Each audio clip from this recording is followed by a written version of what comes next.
청소년 여러분 안녕하세요. 이런 계기를 통해서 여러분을 많이 만나게 돼서 아주 반갑게 생각을 합니다. 이제 2021년도 딱 이틀 남았습니다.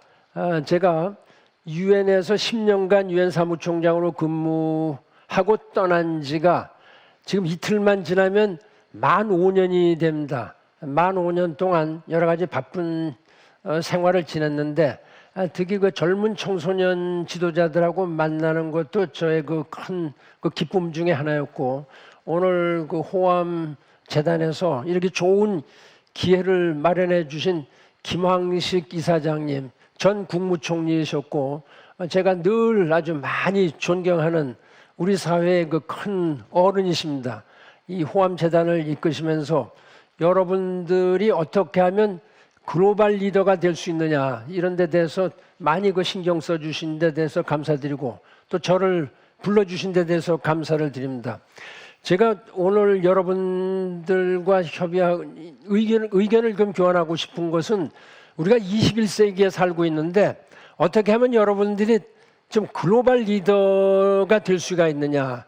대한민국 국민이지만은 이제는 대한민국만 따질 때가 아니고 전 세계로 나가야 되는, 전 세계의 일에 책임을 져야 되는 이런 국가가 됐고, 여러분들이 그 역할을 해야 된다, 이런 점을 말씀을 드립니다.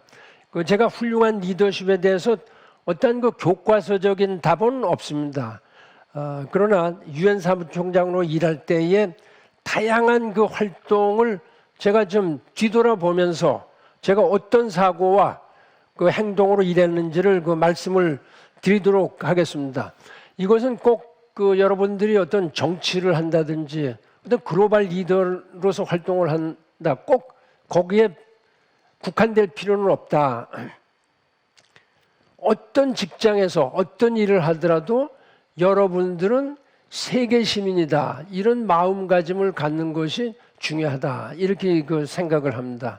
그래서 예전에 그러면 리더십 뭐냐 이렇게 생각하면은 우리가 흔히 볼 때 정치적인 리더들을 생각을 하게 되고, 그분들이 주로 말하는 것은 상당히 큰 소리로 남한테 이것을 해라는 강요하는 듯한 이런 얘기를 많이 들었죠. 그런 행태를 많이 보고, 그런 것이 지금 세계 각국에서도 또 일어나고 있는 일입니다. 그렇지만은 큰 소리를 치지 않더라도 남과 대화를 조용하게 하고 의견이 다르면 설득을 해서 함께 일할 수 있는, 이런 것이 지금 우리가 필요로 하는 진정한 글로벌 리더다, 이렇게 생각합니다.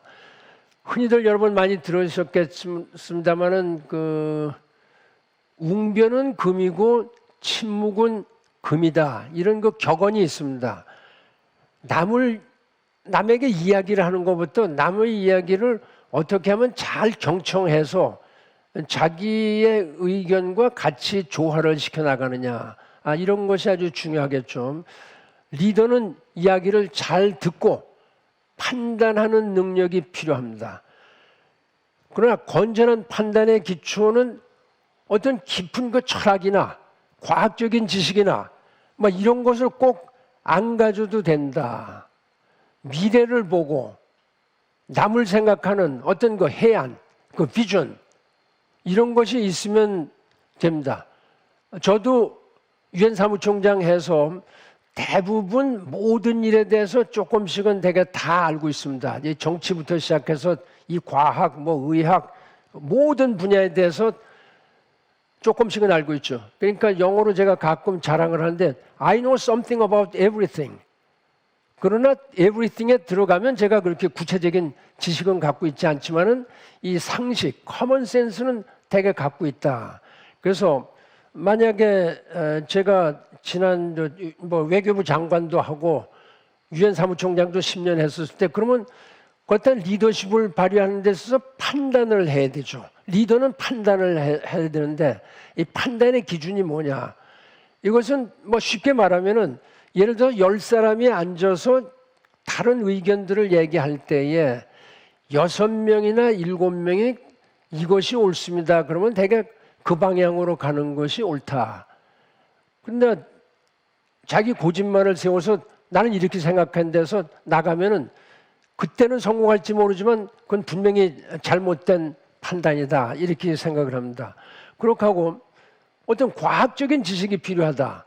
철학적인 지식이 필요하다. 이럴 경우에는 그 사람들을 만나면 됩니다. 전문가를, 과학자를 만나서 조언을 들으면 되는 것. 이것이 이제 지도자가 할 수 있는 일이다. 따라서 제가 말씀드리는 것은 지식보다는 지혜. 그러니까 어떤 위즈덤이 필요하다. 지혜가 필요하다. 이런 점을 여러분이 좀 머리에 두고 제 말씀을 좀 경청한 다음에 질의응답에 이렇게 갖고 있죠. 저는 어릴 때부터 이 공부를 하면서 이 어떤 동양적인 그 철학, 사상 이런 데 많은 관심을 가졌습니다.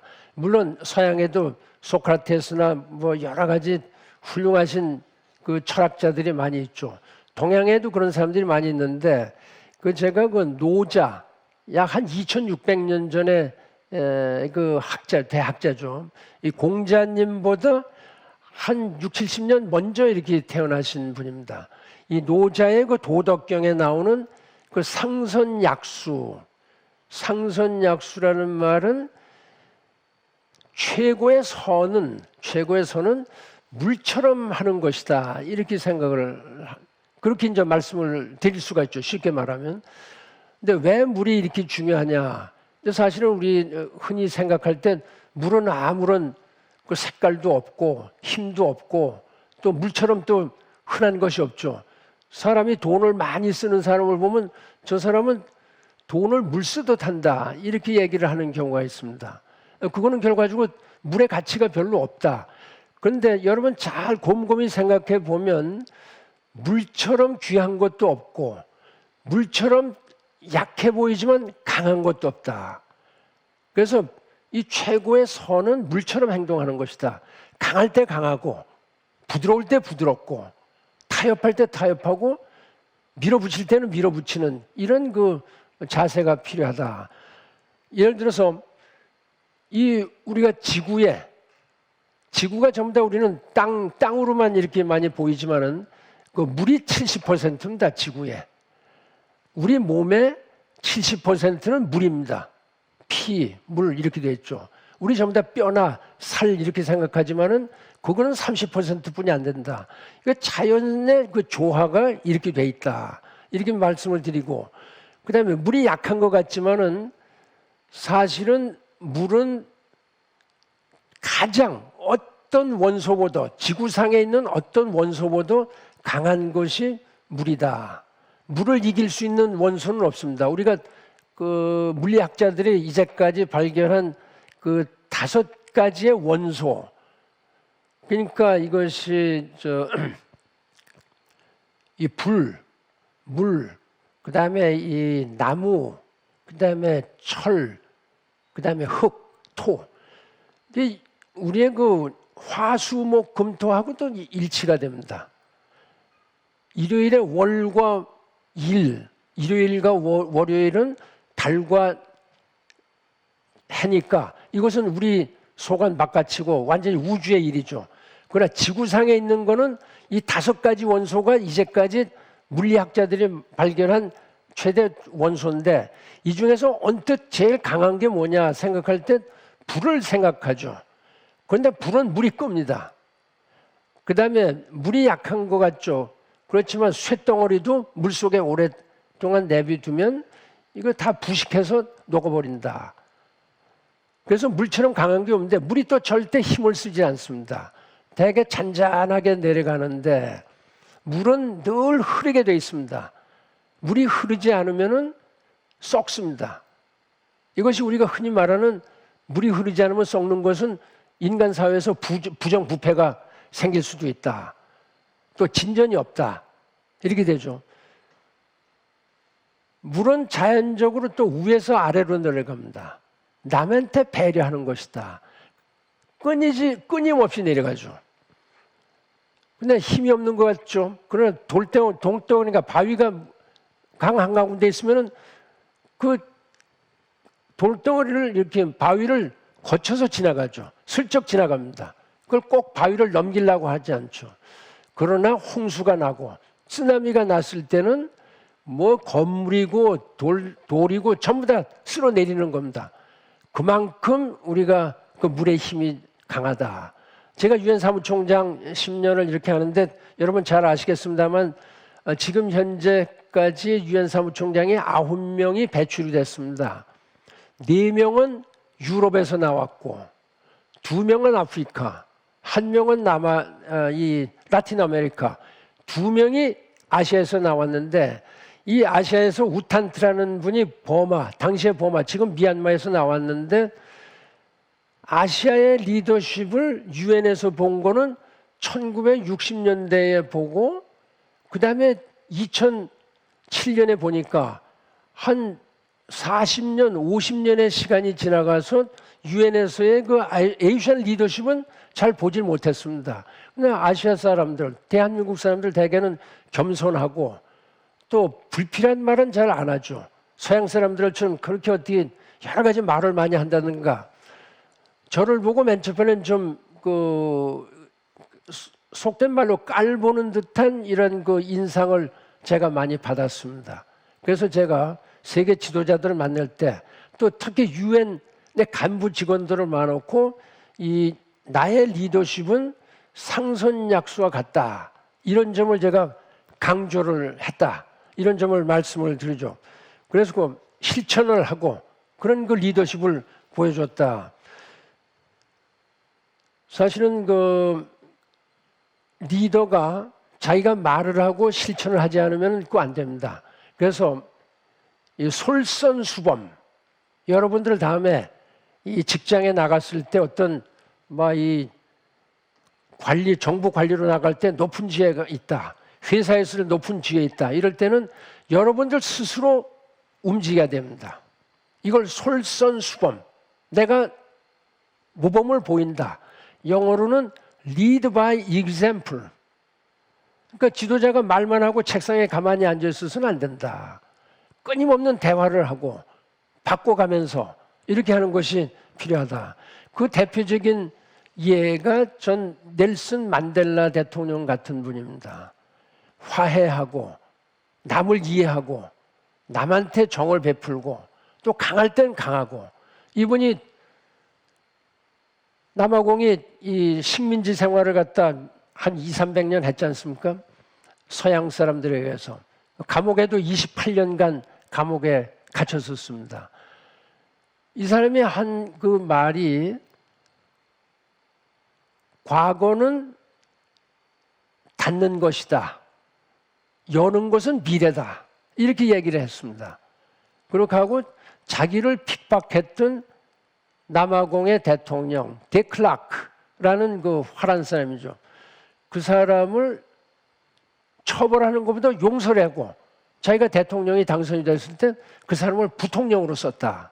이런 것이 일종의 그 컴패션이죠.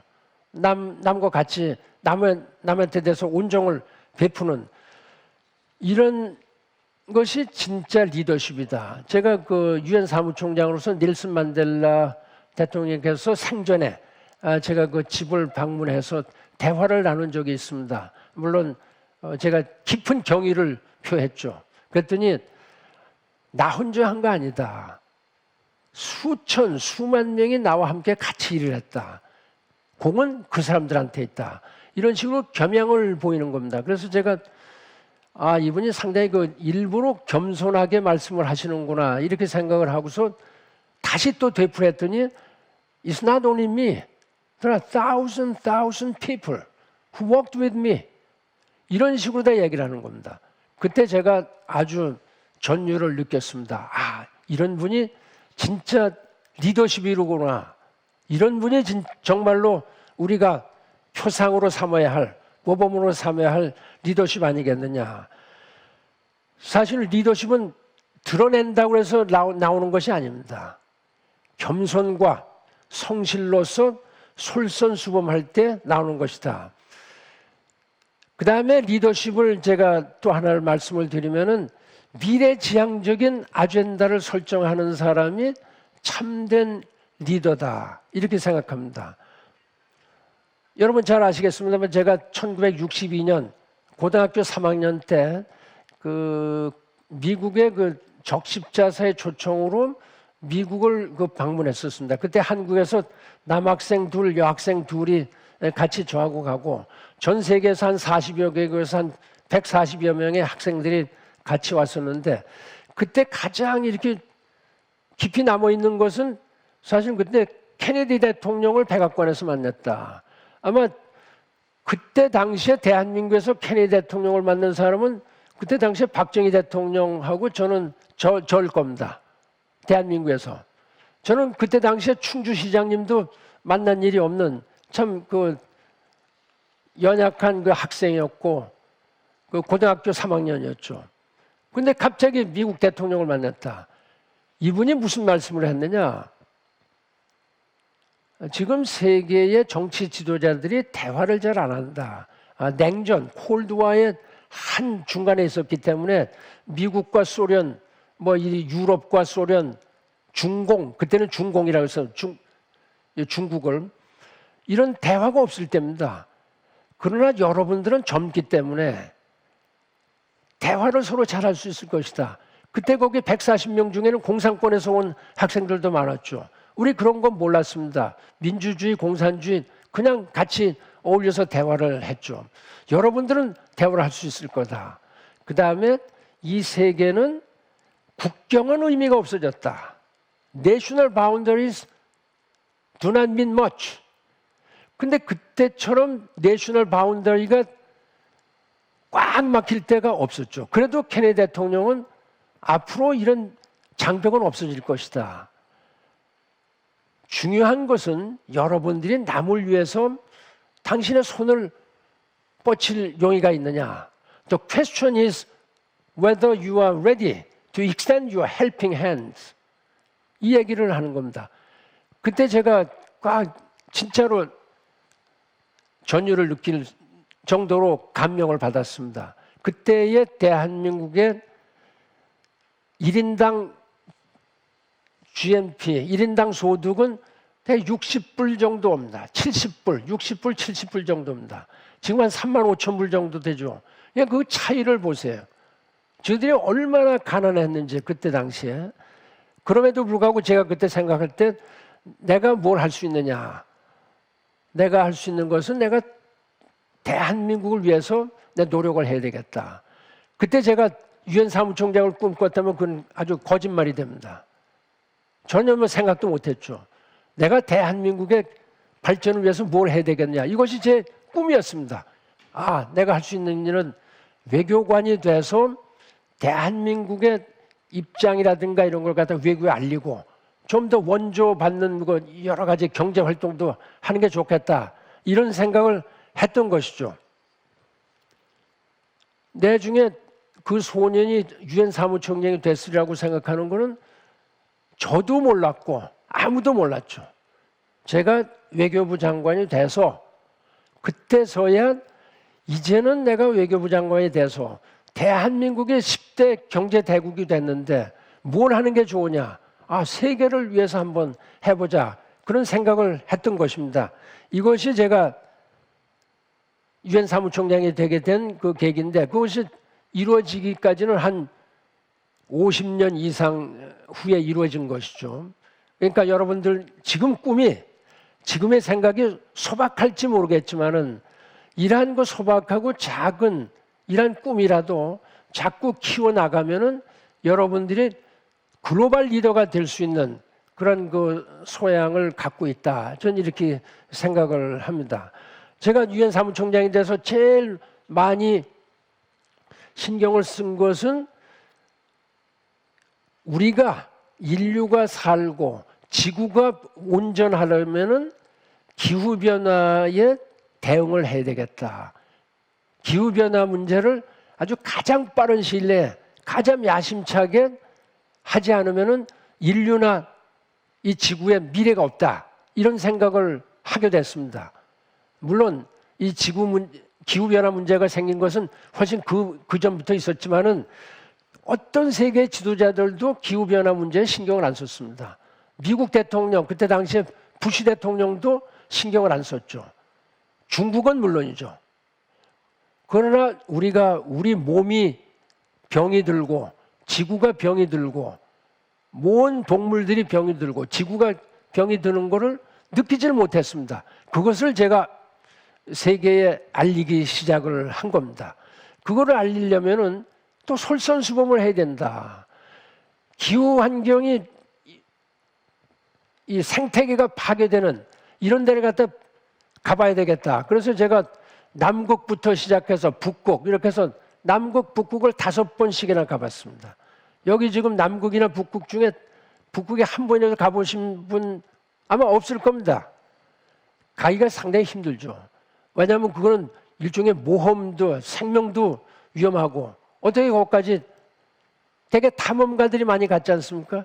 실패한 탐험가도 많고 그러나 저는 유엔 사무총장이기 때문에 많은 장비 이런 도움을 받아서 간 건 사실이고요. 그러니까 기후가 왜 중요하냐?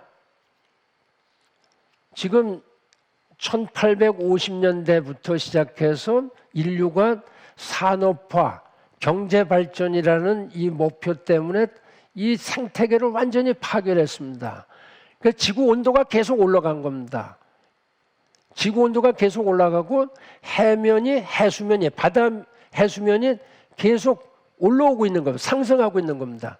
지금 남태평양에 가거나 캐리브해에 가면은 많은 섬나라들이 지금 물에 잠기고 있습니다. 그다음에 지금 많은 그 기후 온난화 때문에 지구 생태계가 파괴가 되고 있죠. 2015년 파리에서 파리 기후변화 협정이 체결됐었을 때에 그때의 국제사회의 결정은 지구 온도가 상승되는 것을 2100년까지 1.5도로 제한해야 된다. 근데 가다 보니까 1.5도는커녕 벌써 1.1도가 올랐다는 것을 금년 7월 달에 UN 세계 기상기구가 발표를 했죠. IPCC라고 해서 그 정부 간 그 기후 변화에 관한 정부 간 협의체 Intergovernmental Panel on Climate Change 거기에서 1.1도가 이미 올라가 있으니까 이거를 줄여야 되겠다. 2100년까지 기다릴 수가 없다. 그러니까 2050년까지 완전히 탄소 중립을 해야 된다. 이런 그 결정을 했습니다. 문재인 대통령이 지난달 11월 달에 그 영국에 있는 글라스고에 가서 기후변화 정상회의에 가서 대한민국은 2050년까지 탄소 중립을 하겠다. 세계 많은 나라들이 한 140여 나라들이 이걸 발표를 했습니다. 물론 이제 중국은 여러 가지 문제가 너무나 많기 때문에 2060년까지 하겠다. 인도는 더 문제가 많다. 2070년까지 하겠다. 대개 그런 정도만 빼고는 전 세계가 대개 2050년까지 탄소 중립을 하겠다. 이런 그 약속을 했습니다. 사실은 이거는 우리나라만을 위한 것이 아니고 또 미국이나 중국을 위한 것이 아니고 전 세계를 위한 것입니다. 전 세계를 위한 것이기도 하고 우리 지구를 위한 것이다. 이 지구가 잘못하면은 소멸할 수도 있다. 완전히 못 사는 지구가 될 수가 있다. 사람이 그야말로 inhabitable, habita블이 아니라 inhabitable, 주거할 수 없는 이런 땅이 될 수가 있다. 그래서 지금 전 세계 지도자들이 야단을 하고 있다. 그거를 제가 얘기한 겁니다. 이거는 미래를 보는 비전이 있어야 된다. 여러분들이 지도자가 되려면은 그래서 미래를 보는 비전을 제가 제시를 해서 달성을 했는데 이것을 목표를 달성하는 그러니까 제가 아젠다 세팅은 했습니다. 의제를 세팅은 해놓고 합의는 이루었죠. 그것이 제가 한 마지막 일이죠. 그러나 지금부터 하는 거는 이거를 이행하는 것입니다. 2050년까지 탄소 중립을 해야 여러분은 물론이고 여러분들이 결혼해서 또 자식을 낳고 그 자식이 또 자식을 낳고 그 소위 그 succeeding generations, 미래에 오는 제너레이션 후세들이 영속할 수 있는 이런 그 지구 환경을 만들어야 된다. 그래야만 이 코로나19 같은 이 감염병, 인수 공통 감염병이 생기질 않는다. 지금 북극과 남극에는요, 과학자들에 의하면은 100만 개 이상의 바이러스가 잠을 자고 있는 겁니다. 동면하고 있는 겁니다. 얼음 속에 갇혀갖고. 얼음이 지금 녹고 있습니다. 빙하가 녹고 있습니다. 빙하가 녹아서 바이러스가 잠을 깨서 인류를 갖다가 해치게 되면 우리는 인류는 희망이 없다. 그래서 지구온난화를 막아야 된다. 이런 것이 지금 사실 문재인 대통령께서 발표했지만은 제 세대는 금방 갈 겁니다. 여러분 세대에서 이걸 또 이뤄내야 됩니다. 여러분 세대에서. 2050년까지 여러분들은 되면은 아마 상당한 위치에 가 있을 겁니다. 지도자적인 위치에 가 있을 겁니다. 어떤 분은 장관도 되고 국회의원도 되고 비즈니스의 CEO도 되고 또 상당히 많은 성취를 할 겁니다, 여러분들이. 여러분들 그 세대에 2050년까지 이걸 이뤄야 된다. 그러나 그 기틀은 우리가 깔아야죠. 문 대통령이 깔았습니다. 다음에 대통령이 누가 되시든 앞으로 6명의 문재인 대통령을 빼고 6명의 대통령이 나오게 돼 있습니다. 2050년까지. 그분들이 그야말로 내일처럼 세계 일처럼 해서 탄소 중립을 이뤄야 됩니다. 아무도 탄소 중립이 쉽다고 얘기를 안 했죠. 상당히 어려운 겁니다. 그러나 우리한테 선택은 없다. 이거는 머스트로다 해야 되는 거죠. 그걸 위해서 우리가 모든 정책적인 이런 것을 갖다가 여기에 갖다 쏟아야 된다. 이렇게 생각을 합니다. 제가 2019년 4월 달에 그 프란체스코 그 교황님을 좀 둘이서 이렇게 만났습니다. 그래서 제가 사무총장 때 기후변화 문제에 대해서 많이 도와주셨기 때문에 제가 감사를 드렸더니 지금 상당히 그 걱정을 표시를 하시면서 이 신은 누구나 아무 때나 용서를 한다. God always forgives. 인간은 humankind 때때로 용서를 한다. 그것도 맞는 얘기죠. 그러나 자연은 결코 용서를 안 한다. God, 그러니까 nature never forgives. 이렇게 말씀을 하는 겁니다. 그러나 저는 이미 사무총장 때 이런 얘기를 했습니다. 자연은 자연대로 법칙이 있습니다. 우리 인간이 자연의 법칙을 따라야 합니다. 우리는 자연과 협상할 수 없습니다. 자연은 자연대로 갑니다. 우리가 자연에 따라야 된다. Nature has its own way. We cannot negotiate with nature. We must follow the warnings from the nature. 이런 식으로 제가 열변을 토했죠. 열변을 토해서 지금 이런 데까지 왔는데 사실은 여러분이 사회에 진출하고 또 중추적인 역할을 할 2030년이나 2050년에 용서받지 못할 살 수 없는 지구에 살게 되는 이런 걸 생각을 해보면 끔찍하다.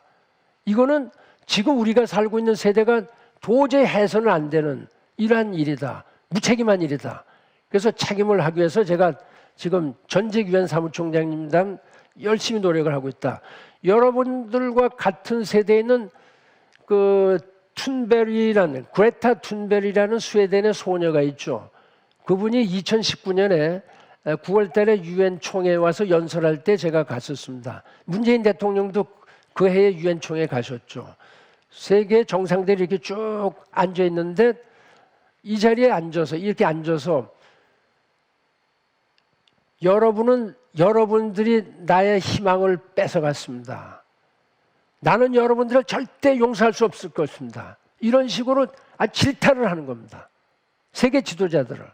이 작은 소녀가 그때 제가 진짜 전율을 느끼고 소름이 끼칠 정도로 이 학생이 말하는 게 진리다. 따라야 된다. 이런 점을 제가 여러 차례 얘기를 하고 있습니다. 이게 또 한 가지는 여러분들이 지도자가 되려면 이 소통과 갈등 조정을 잘해야 됩니다. 어느 사회나 어느 나라나 아무리 잘 사는 미국이나 막 영국 이런 나라도 갈등이 없고 소통이 잘 안 되는 경우가 많습니다. 우리나라도 많죠. 이런 건 지도자는 이런 그 소통과 갈등을 해소해야 되는데, 그러려면은 결국은 남의 얘기를 경청해야 됩니다. 저 사람의 얘기가 나의 입장에서 봤을 때 어떻게 이해를 해야 되느냐, 그런 그 자세가 있어야 된다, 이렇게 생각을 하고요.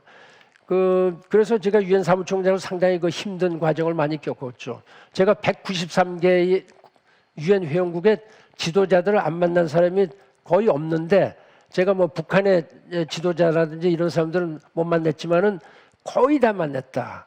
거의 다 만나서 그분들의 고민을 듣고, 또 그분들의 고민이 말이 안 되는 것 같으면 제가 가차없이 질타를 하고, 또 그분들의 말이 진짜 일리가 있다, 그럴 경우는 제가 그 말을 듣고 상대편에 가서 전달을 하는 그런 역할을 많이 했습니다. 유엔 사무총장은 흔히 지구상에서 가장 불가능한 직업이다, 이런 그 이야기가 있습니다. The most impossible job on the earth, 이런 이야기가 있죠. 사실 그럼에도 불구하고 제가 제 나름대로 소통하고 이 갈등을 조정하기 위해서 노력을 했지만은 아직도 세상에는 안 풀리는 문제가 많이 있다. 그래서 각국 정상들, 여러분들의 경우에 다음에 어떤 직업을 갖든지 간에 여러분들의 카운터파트, 여러분들의 그 거래처, 여러분들의 국민, 뭐 시민, 이런 사람들하고 늘 그들의 고민이 무엇인지 그걸 늘 그 경청을 해야 된다.